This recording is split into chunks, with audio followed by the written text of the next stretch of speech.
আমি ইভান। ছোটবেলা থেকে মিষ্টির সঙ্গে আমার সম্পর্কটা একটু অন্যরকম। ভালোবাসা, রাগ, খুনসুটি, আবার অজান্তে যত্ন আছে এর ভেতরে। মিষ্টি আমার চাচাতো বোন, চাচার একমাত্র মেয়ে। বয়সে আমার থেকে 3 বছর ছোট, কিন্তু আচরণে মনে হয় যেন 10 বছর বড়। ছোটবেলায় ওর একটাই কাজ ছিল আমাকে রাগানো। আমি শান্তভাবে বই পড়ছি, ও এসে বলবে, এই তুই সারাদিন কি এত পড়িস রে? মনে হচ্ছে দুনিয়ার সব পড়া শেষ করে নিবি। এই তুই চুপ করবি? আমার পড়া নষ্ট করিস না, যা এখান থেকে। ওরে বাবা, মনে হচ্ছে আইনস্টাইনের নাতি। তারপর আমার বইয়ের পাতা টেনে ছিঁড়ে দিত। আমি রেগে গিয়ে ওর চুল টেনে ধরতাম। তারপর দুজনের মধ্যে এক মহাযুদ্ধ শুরু হতো। আম্মু এসে দুইজনকে আলাদা করতেন।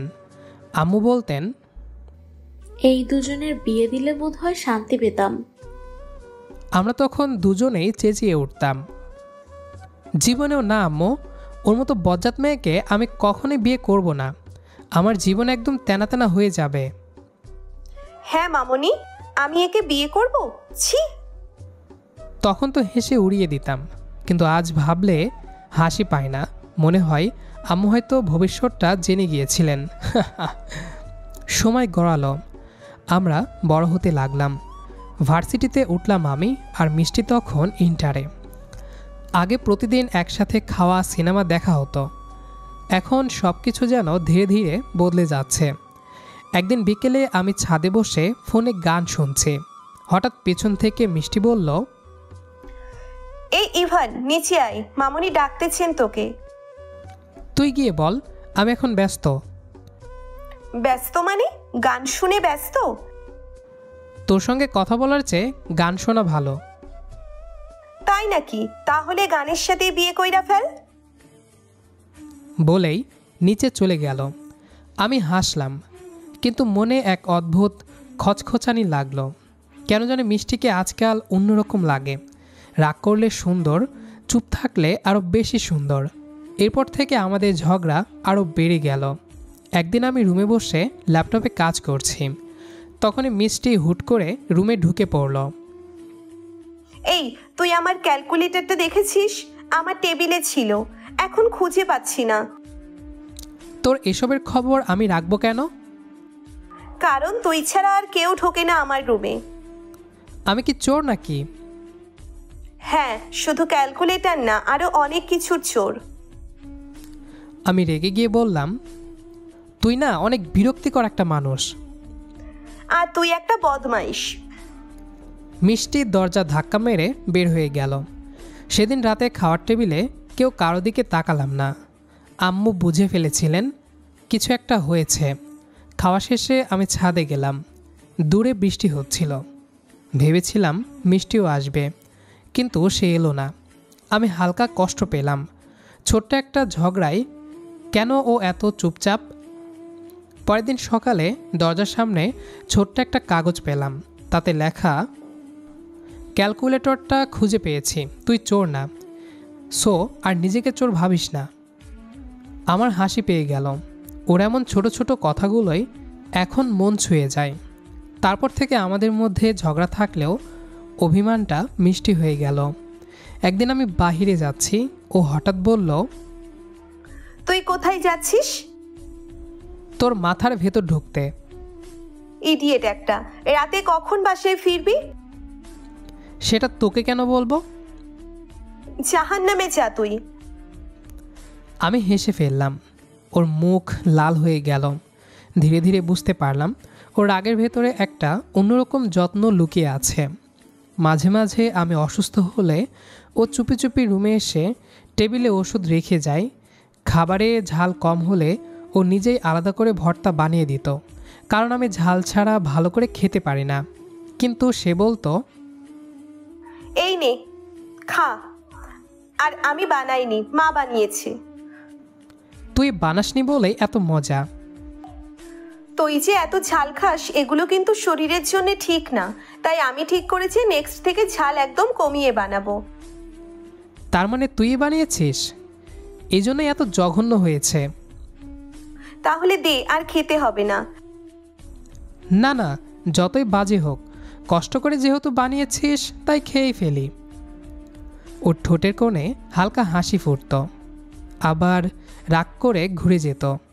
একদিন বিকেলে বৃষ্টি হচ্ছিল, পুরো বাড়ি নিস্তব্ধ। আমি ছাদে গেলাম, দেখি মিষ্টি একা দাঁড়িয়ে আছে, চুল ভিজে গেছে, মুখে কেমন একটা ভাব। আমি কাছে গিয়ে বললাম, তুই ভিজছিস কেন? বৃষ্টি পড়ছে তাই ভিজছি। এভাবে ভিজলে তো ঠান্ডা লেগে যাবে। কেয়ার করছিস নাকি? না, কেয়ার না, কিন্তু তুই অসুস্থ হলে সবাই আমাকে এসে ধরবে। এটা আন, ওটা আন, ফার্মেসিতে যা, ডাক্তার নিয়ে আয়, আরও কত কি। মিষ্টি হেসে ফেলল, ওর হাসিটা যেন বৃষ্টির সঙ্গে মিশে যাচ্ছিল। আমি বুঝতে পারলাম এই হাসি, এই রাগ কিছুই আমি হারাতে চাই না। সেদিন রাতে আমি ঠিক করলাম মিষ্টির সঙ্গে আর ঝগড়া করব না, কিন্তু পরের দিনই আবার হলো। আমি সোফায় বসে মোবাইলে মুভি দেখছি, মিষ্টি এসে বলল, এই কালকে আমার প্রজেক্ট ফাইল প্রিন্ট করতে হবে, প্রিন্টারটা চালু করে দিবি? দেখছিস না মুভি দেখছি, এখন পারবো না। তুই তো কিছুই পারিস না, পারিস শুধু মানুষের মাথা খেতে। তুইও তো অপেক্ষা করিস না, সবসময় শুধু তাড়াহুড়ো। ও রেগে চলে গেল। আমি পরে গিয়ে ফাইলটা নিজেই প্রিন্ট করে ওর টেবিলে রাখলাম। ও দেখেও কিছু বলল না। পরের দিন বিকেলে মিষ্টির বান্ধবীরা এসেছিল, আমি পাশের রুমে ছিলাম। ওদের হাসাহাসি শুনে বুঝলাম ওরা কিছু বলছে আমাকে নিয়ে। একটা শব্দ কানে এলো, মিষ্টি বলছে, এই পাগলটার সঙ্গে ছোটবেলা থেকে ঝগড়া করি, যা এখনো অভ্যেসে পরিণত হয়ে গেছে। এখনো বাড়িতে না থাকলে শান্তি লাগে না। আমার বুকের ভেতর কেমন একটা কাঁপুনি দিয়ে উঠল। তখন বুঝলাম ও শুধু আমার ঝগড়ার সঙ্গী না, আমার হৃদয়ের শান্তিও। সেদিন থেকে মিষ্টি আর আমি আগের মতো ঝগড়া করি না, তবে ওর রাগ, ওর চুপ থাকা আর হঠাৎ চোখ ঘুরিয়ে চলে যাওয়া, এসব এখনও আগের মতোই রয়ে গেছে। শুধু পার্থক্য হলো এখন আমি ওর রাগকেও সুন্দর মনে করি। একদিন সন্ধ্যাবেলা পুরো আকাশে হালকা ধূসর মেঘ, আমি ছাদে বসে চা খাচ্ছি, মিষ্টি নিচে বসে ফোনে কথা বলছে। হঠাৎ ওর হাসির শব্দ আমার কানে এলো। মিষ্টির হাসির শব্দটা কেমন জানি লাগে, মনে হয় পৃথিবীটা থেমে গিয়ে সে হাসিটা শুনছে। আমি নিচে গিয়ে জিজ্ঞেস করলাম, কার সঙ্গে কথা বলছিস এত হাসি হাসি? তোর জানার দরকার আছে? অবশ্যই আছে। তুই কে? তোর চিরশত্রু। মিষ্টি চোখ উল্টে বলল, শত্রু এখন আবার অধিকার দাবি করে? আগে কিছু হ, তারপর এসে অধিকার দেখাস। ওর কথাটা কেমন জানি বুকের ভেতর গেঁথে গেল। সেদিন রাতে ঘুম আসছিল না। ওর সেই কথাগুলো মনে হচ্ছিল আমার নিজের মনের কথাই। 2 দিন পর সকালে চাচা চাচি ঢাকায় চলে গেলেন। বাড়িতে আমি, মা আর মিষ্টি। মিষ্টি রান্নাঘরে রান্না করছে, আমি পাশের ঘরে বই পড়ছি। হঠাৎ কিছু একটা শব্দ শুনে ছুটে গেলাম, দেখি ওর আঙ্গুলে হালকা পোড়া দাগ। এই আঙ্গুল পুড়েছে কিভাবে? চামচটা গরম ছিল, ভুলে ধরে ফেলেছি। আমি জোর করে ওর হাতটা ধরলাম। ও চমকে উঠল, কিন্তু ছাড়ালো না। এভাবে নিজের খেয়াল রাখিস না কেন? তুই থাকতে আবার আমাকে রাখতে হবে কেন? ওর এই বাক্যটা শুনে বুকটা ধক করে উঠল। মিষ্টির সাথে সাথেই মুখ ঘুরিয়ে ফেলল, ওর গাল লাল হয়ে গেল। এরপর থেকে আমাদের মাঝে একটা অদ্ভুত নীরব বোঝাপড়া তৈরি হলো। ও রেগে গেলে আমি চুপ থাকি, আমি মন খারাপ করলে ও চুপি চুপি পাশে বসে থাকে। আমরা একে অপরকে বুঝে ফেলেছিলাম, অথচ কেউ কাউকে কিছু বলছিলাম না। একদিন বিকেলে আমি বাইরে যাচ্ছিলাম, মিষ্টি বলল, কোথায় যাচ্ছিস? তুই এত কেয়ার কবে থেকে শুরু করলি? কেয়ার করি নাই, মামনি বলছে তোকে জিজ্ঞেস করতে। এক বন্ধুর বাসায় যাচ্ছি দরকারে, তোর জন্য কিছু আনবো? না থাক, তোর পছন্দে কিছু আনবি মানেই সেটা আমি পছন্দ করব না। তোর পছন্দ আমি মুখ দেখেই বুঝি। তুই অনেক বেশি কথা বলিস। ও চলে গেল, কিন্তু আমি হেসে ফেললাম। ওর এই ছোটোখাটো রাগ আমার দিন সুন্দর করে দেয়। একদিন সন্ধ্যায় মিষ্টির কলেজের সে বান্ধবীরা আবার বাড়িতে এলো। আমি পাশে ঘর থেকে শুনছি ওরা গল্প করছে। একজন জিজ্ঞেস করলো, তোর চাচাতো ভাইটা খুব বিরক্তিকর, তাই না? কিন্তু এখনো বিরক্ত না করলে ভালো লাগে না। মনে হয় কি যেন একটা মিসিং থাকে। আমি থেমে গেলাম। সেই মুহূর্তে মনে হলো আমার পৃথিবীটা এই একটা মিষ্টি কথাতেই থেমে আছে। ওর কণ্ঠে একটা অনিচ্ছা লুকিয়ে ছিল, যেন ও নিজেও জানে না ও কি বলেছে। রাতে আমি ছাদে বসেছিলাম, আকাশে পূর্ণ চাঁদ। হঠাৎ মিষ্টি এসে বলল, কি রে, তুই সারাদিন চুপচাপ কেন? এমনি কিছু না। তুই কিছু না বললেই বুঝি কিছু একটা আছে। যদি সত্যি বলি রাগ করবি? শুনে তারপর সিদ্ধান্ত নিব। তোর রাগ, তোর অভিমান, তোর হাসি সব কিছু আমার ভালো লাগে। তুই আবার এইসব বলছিস কেন? কারণ আমি তোর প্রেমে পড়েছি মিষ্টি। ও একদম নিশ্চুপ হয়ে গেল। হালকা বাতাস বইছিল, ওর চুল মুখে এসে পড়ছিল। ও আস্তে বলল, তুই জানিস, ছোটবেলায় আমি ভাবতাম তুই শুধু আমার সাথে ঝগড়া করবার জন্যেই জন্মেছিস, কিন্তু এখন মনে হয় তুই না থাকলে আমি পুরো একা হয়ে যেতাম। আমি এগিয়ে গিয়ে ওর হাত ধরলাম। তাহলে তুইও কি আমার মতো? হয়তো হ্যাঁ। সেই রাতে চাঁদটা আমাদের সাক্ষী রইল। এরপর থেকে মিষ্টি একদম বদলে গেল। আগের মতো রাগ করে না, ঝগড়াও করে না, শুধু চোখে চোখ রাখলে একটা অদ্ভুত শান্তি পায়। ও রান্না করলে আমার পছন্দের খাবার বানায়। আমি অবসর পেলে প্রথমেই ও রুমের সামনে যাই। একদিন ও বলল, তুই এত কেয়ার করিস কেন? কারণ তুই আমার অভ্যাস হয়ে গেছিস। ও হেসে বলল, তুই এসব বলে আমার মাথা ঘুরিয়ে ফেলিস। তোর মাথা না ঘুরলে আমার দিন শুরু হয় না। তবে সুখ যতই বাড়ে, ভয়ও ততই বাড়ে। আমি ভাবতাম আমাদের সম্পর্ক যদি কেউ ভুলভাবে নেয়, চাচা চাচি জানলে কি বলবে। একদিন সাহস করে মিষ্টিকে বললাম, তুই কি ভেবেছিস সবাই জানলে কি হবে? যা হবার হবে। আমি তো জানি আমি কার সঙ্গে আছি। তুই ভয় পাস না? না, কারণ আমি তোর চোখের দিকে তাকালে ভয় অনুভব করি না। ওর এই আত্মবিশ্বাস আমার ভিতরে নতুন শক্তি দিল। এর কিছুদিন পর একদিন আম্মু বলল, ইভান, তোর চাচা মিষ্টির জন্য পাত্র খুঁজছেন, মনে হয় খুব শীঘ্রই কিছু একটা হবে। আমি থেমে গেলাম। মনে হলো বুকের ভেতর থেকে কিছু ভেঙে পড়ছে। পরে কয়েকটা দিন আমাদের জীবন অদ্ভুতভাবে কেটে গেল। ঝগড়া কমে গেছে, কথাবার্তা নরম, চোখে চোখ পড়লে দুজনেই হেসে ফেলি। মিষ্টি রান্না করতে করতে মাঝে মাঝে গুনগুন করে গান গায়, আর আমি পাশের রুমে বসে শুনি। একদিন বললাম, তুই জানিস, তোর গলার আওয়াজ শুনলে মনে হয় দুনিয়ার সব কোলাহল থেমে যায়। তুই কি এখন কবি হয়েছিস? তুই ভাবিস বলেই হয়তো কবিতা মনে হয়। বেশি কথা না বলে খেতে আয়, তোর জন্য আজকে ভর্তা বানাইছি। তুই না বলেছিলি আমি যেন ভর্তা না খাই, ঝাল বেশি হইলে সমস্যা? তোর জন্য আলাদা করে বানাইছি, বুঝছিস? সময় কেটে যাচ্ছিল। আমার পড়াশোনা শেষ হয়ে গেল। চাকরির জন্য ইন্টারভিউ দিতে লাগলাম। মিষ্টি তখন কলেজের শেষ বর্ষে। ওর চোখে এক ধরনের নতুন আত্মবিশ্বাস। একদিন বিকেলে ও বারান্দায় বসেছিল। আমি গিয়েই বললাম, ভাবছি যদি চাকরি পাই আমরা বিয়েটা করে ফেলব। আগে পা, তারপর বড় বড় কথা বল। তুই তো এমনভাবে বলছিস যেন আমি পাবো না। সেটা আবার আমি কখন বললাম?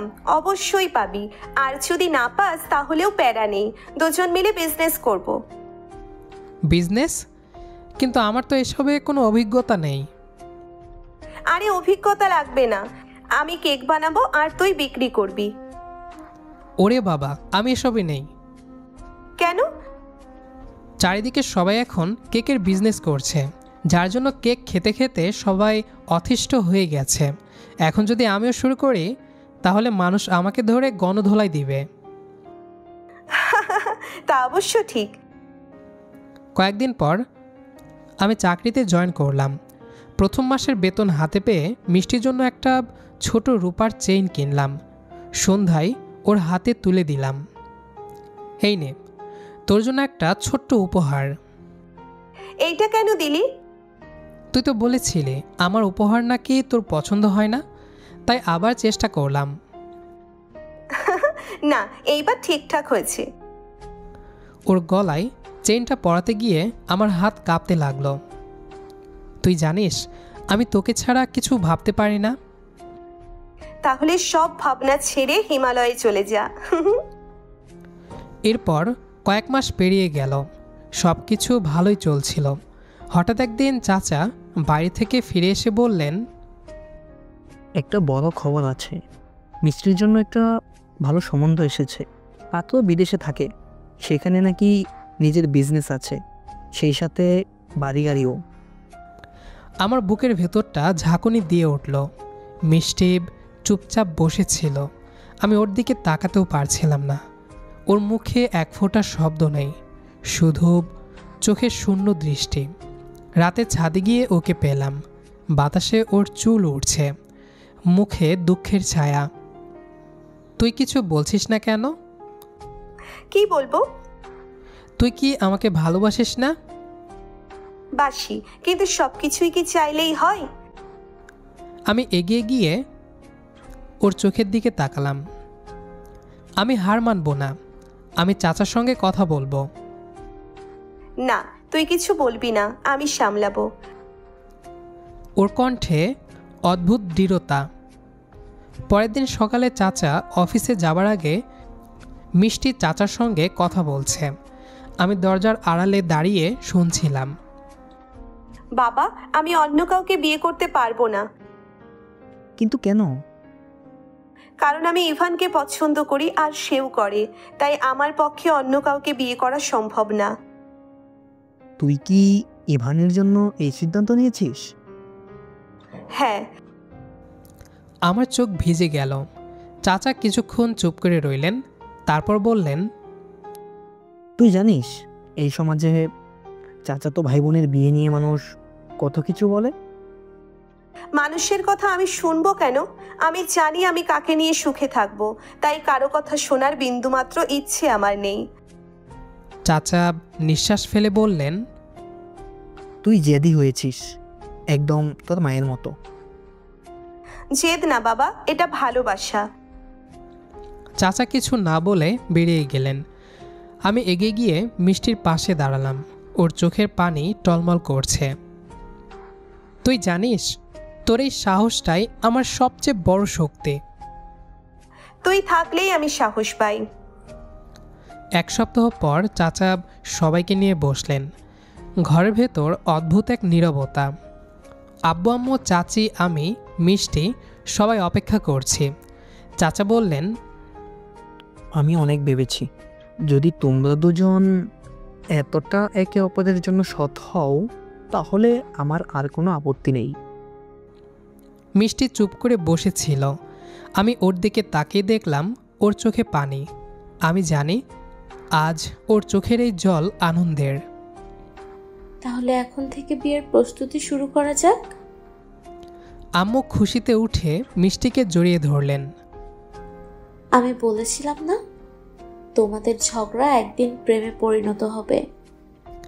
আমি চুপচাপ দাঁড়িয়েছিলাম, মুখে হাসি, কিন্তু বুকের ভেতরে একটা অজানা স্বস্তি আর শান্তি। মিষ্টি পাশে এসে ফিসফিস করে বলল, এইবার তুই আমার চিরশত্রু না, চিরসঙ্গী। তোর এই কথাটাই আমার জীবনের সবচেয়ে সুন্দর উপহার। বিয়ের প্রস্তুতি চলতে লাগলো।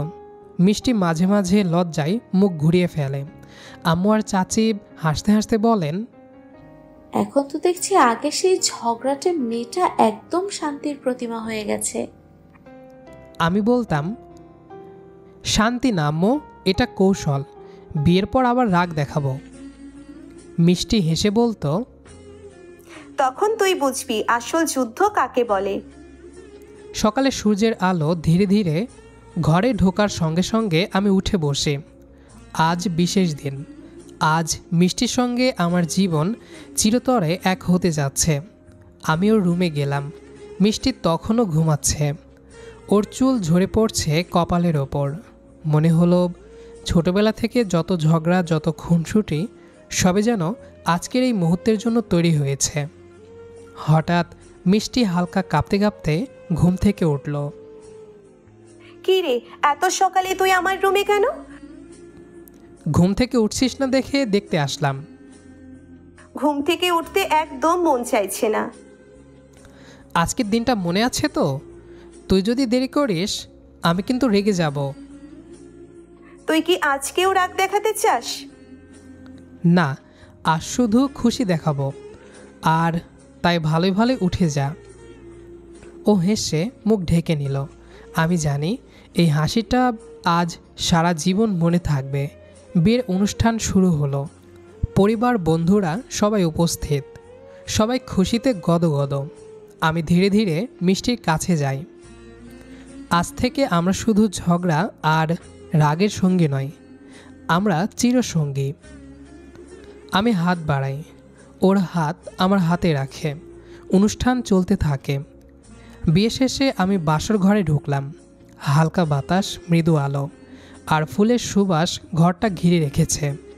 মিষ্টি এক দৃষ্টিতে আমার দিকে তাকিয়ে আছে। আমি ওর কাছে গিয়ে ধীরে ধীরে হাত ধরলাম।